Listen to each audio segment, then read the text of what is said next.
next discussion. Okay, everyone, please do listen carefully because I have some questions to be questions to you. Okay. Okay.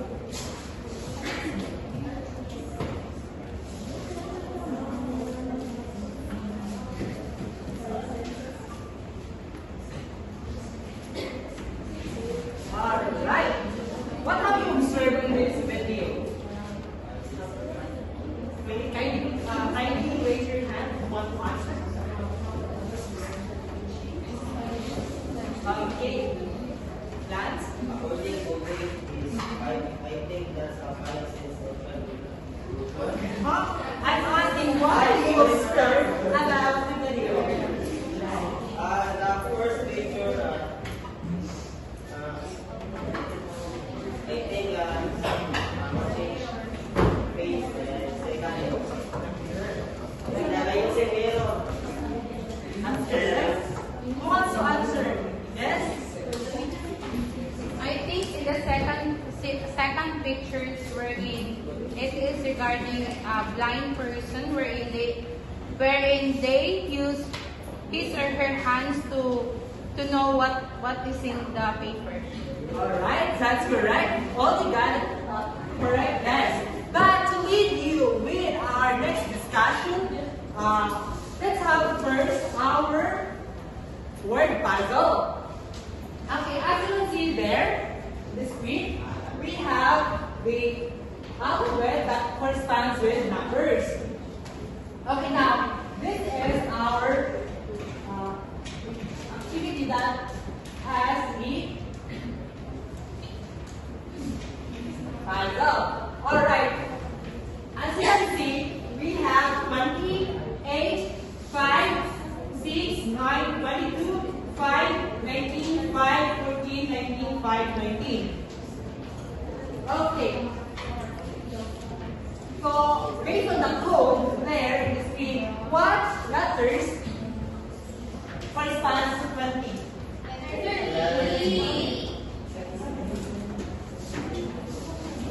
Alright. 20 is? Also answer yes. Letter T. Letter T. And the H? Candido? H. And the 5?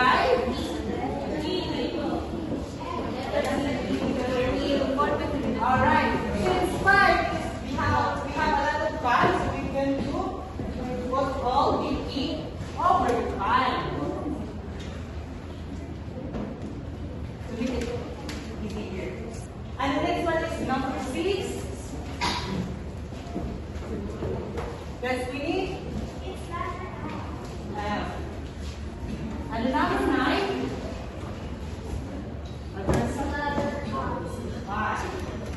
And the 22. Card. B. Alright, 19.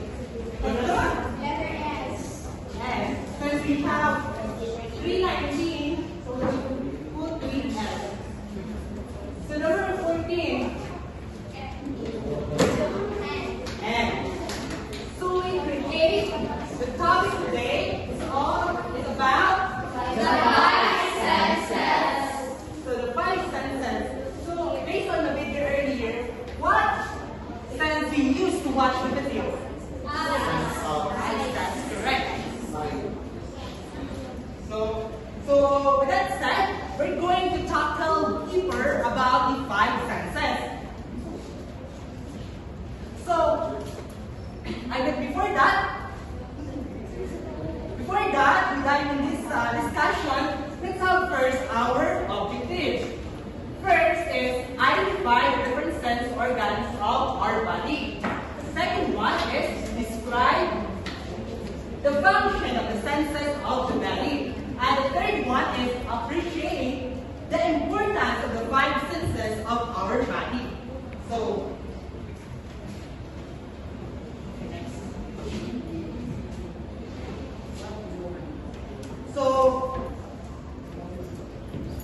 what organs we're going to use if we watch or we see different objects around us? Our Eyes. Our eyes. That's correct. Next. Our eyes helps us to see colors, shapes, movements, and things around us. That is the use of our eyes. Correct. And it is important also that we must take care of our eyes, because if we cannot see the objects or the people around us, it might be difficult for us to distinguish the objects or the people. Next. So before that, we jump into the next sentence. We have a short activity. It's about the guess the words. I mean, guess the sound.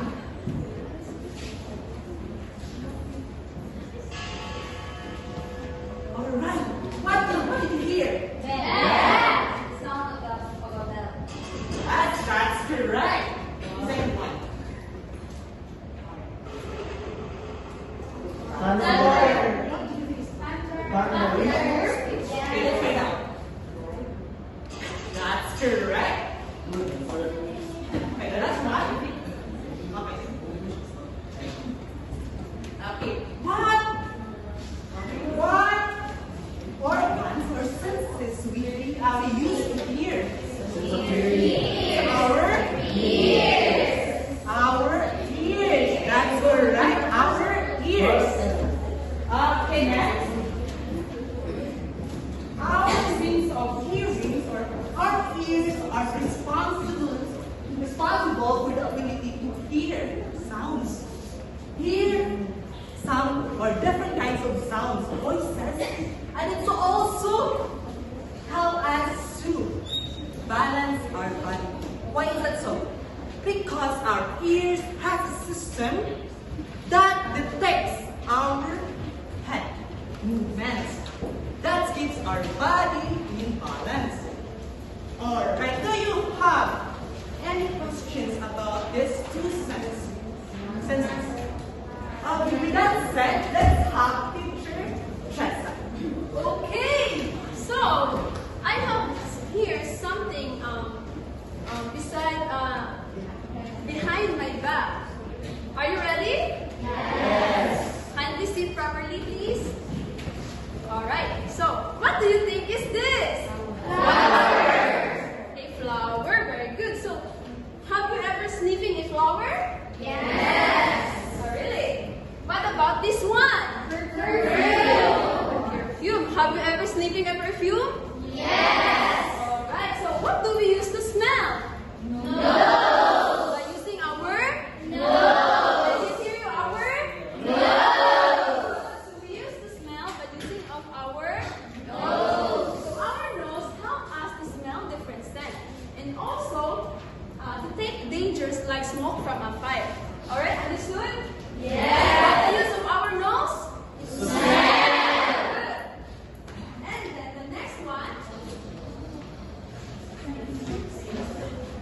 All right, so I have here some pictures. What is this? Tongue. Do you have a tongue? Yes. Can I see it?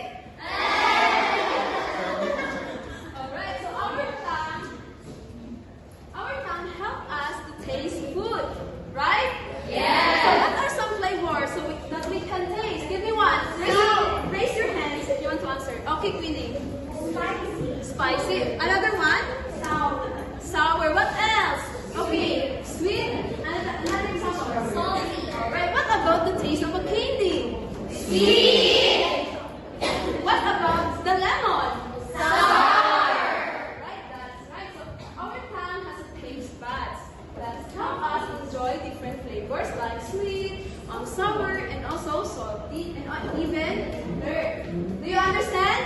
Yes. What the use of our tongue? Taste. Very good. And now, are you ready for our last senses of our body? Yes. Everyone is, I guess, sleeping. Candido. Okay, everybody, sit properly. keep quiet, okay? So I have here a box. I have a box here. I have a box here. I have a box. Who wants to fill the object inside the box? Okay, Candido. Can they fill the object inside the box? Sorry. How does this feel? Fluffy. Fluffy? What is that? Sponge. That's right. So, what we used to feel, what we used to feel, what we used to feel, what we used to feel. Skin. Our what? Skin. Our skin. That's right. So, our skin is the largest sense organ of our body. What is our body? Right. What is the use of our skin? Good. Do you understand? Is there any questions? Let's have teacher Rizel. So do you have any question, class? Okay, let's have an activity.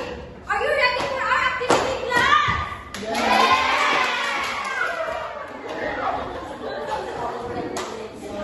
So now, please, so before that, please listen for my instruction first.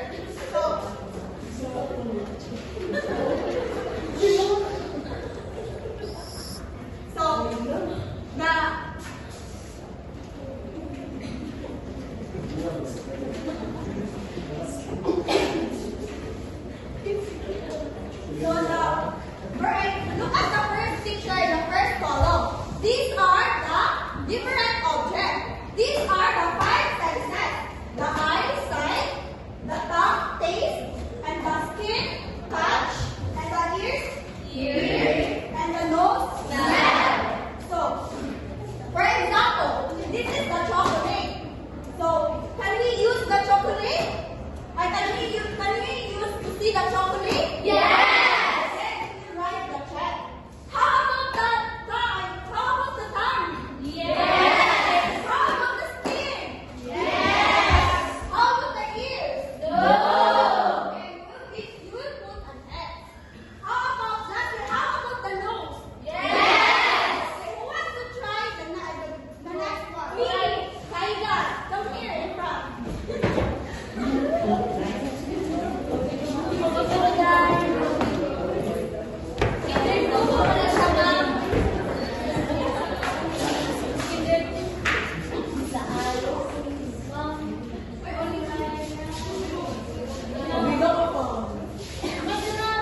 Kaiga, correct? Who wants to try that?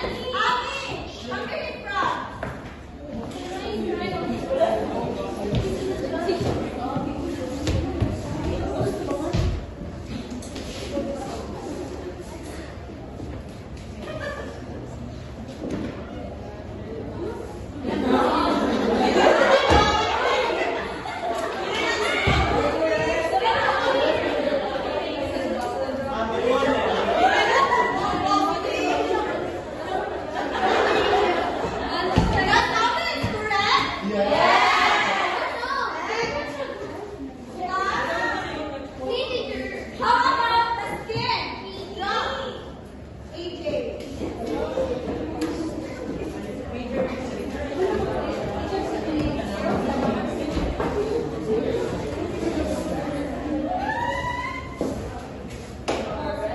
Is it correct?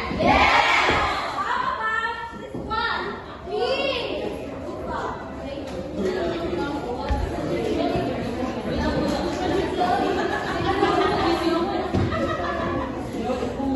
Is Rupa correct? How about this? Nicole.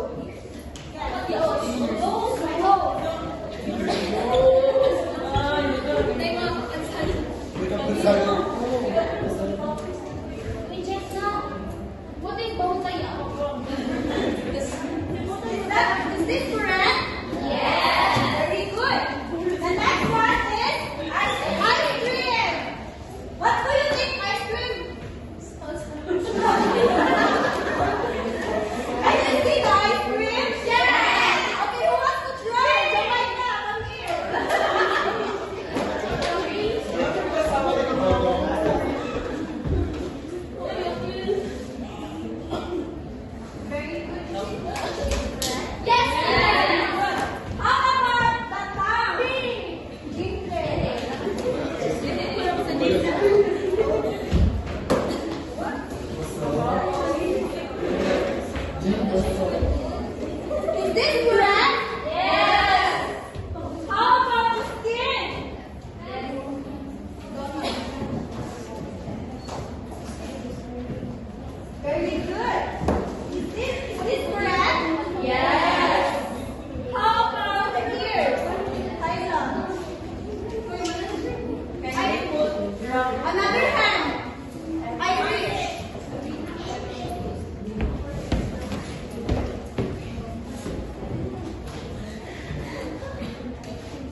sense of hearing, sense of sight, sense of taste, sense of touch,